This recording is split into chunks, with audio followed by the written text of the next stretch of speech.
SIFTER.com.au.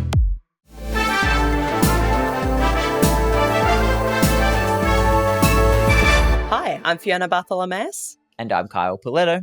Welcome to Walkthrough, SIFTER's weekly recap of the biggest news in video games. This week, the Game Award nominations are here, and of course, everyone is being chill about it. A Back 4 Blood sequel could be on the way. And is Sony angling to buy From Software's parent company? Yes. Here is the news for Sunday, 24th of November. Let's go. Join the SIFTER community on Discord at sifter.com.au/Discord. The 2024 Game Award nominations have dropped, and of course, we have thoughts about it. As always, it's the Game of the Year category that is causing the biggest stir in the community, but for what I think is a pretty interesting reason. The nominees are what you would expect. We have Astrobot, Balatro, Black Myth Wukong, Final Fantasy VII Rebirth, and Metaphor ReFantazio. But here's where the controversy, if it could be called that, is coming from. Elden Ring Shadow of the Erdtree is also nominated. That's right, a DLC expansion of a game that already won the exact award back in 2022 is nominated, and some people don't think that's right. What do you think, Kyle? Don't get me wrong, I think Shadow of the Erdtree was tremendous.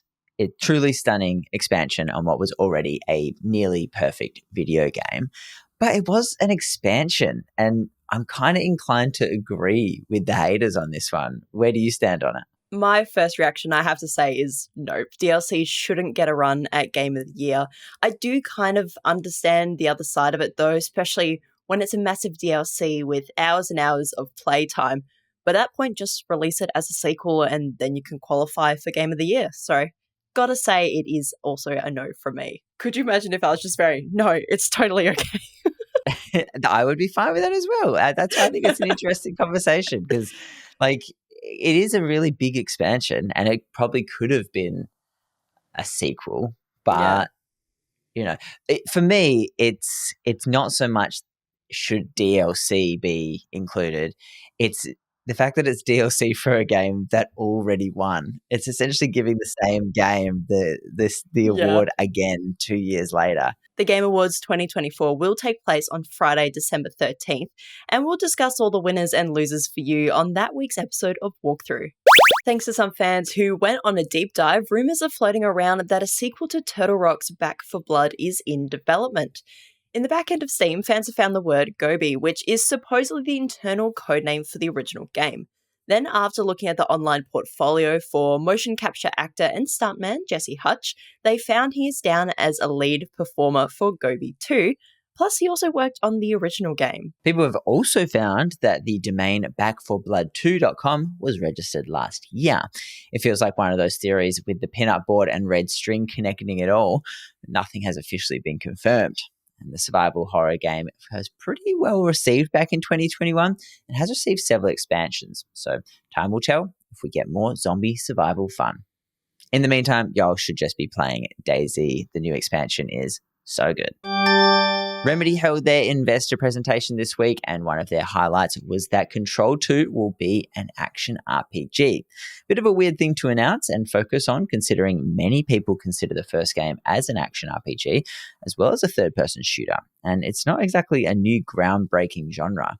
Not to mention, action RPG is often what we describe games like Diablo 4 as, which is a top-down, fast, isometric game. So throw that into the murky pool of game descriptive terms. Even on their Twitter post, that was the only information they gave about Control 2. Bit strange, but okay.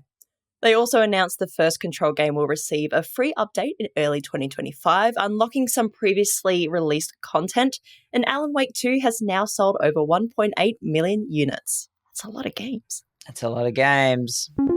And finally, one for the speculation folder. Reuters is reporting that Sony is currently in talks to purchase the Japanese media conglomerate Kadokawa, which owns a majority share of From Software. Kadokawa confirmed it received a letter of intent from Sony as well, so this is looking possible. At this stage, that's where we're at. It'd be a huge move for Sony, who could pick up a massive suite of different franchises from anime, manga, and of course, Elden Ring and Dark Souls.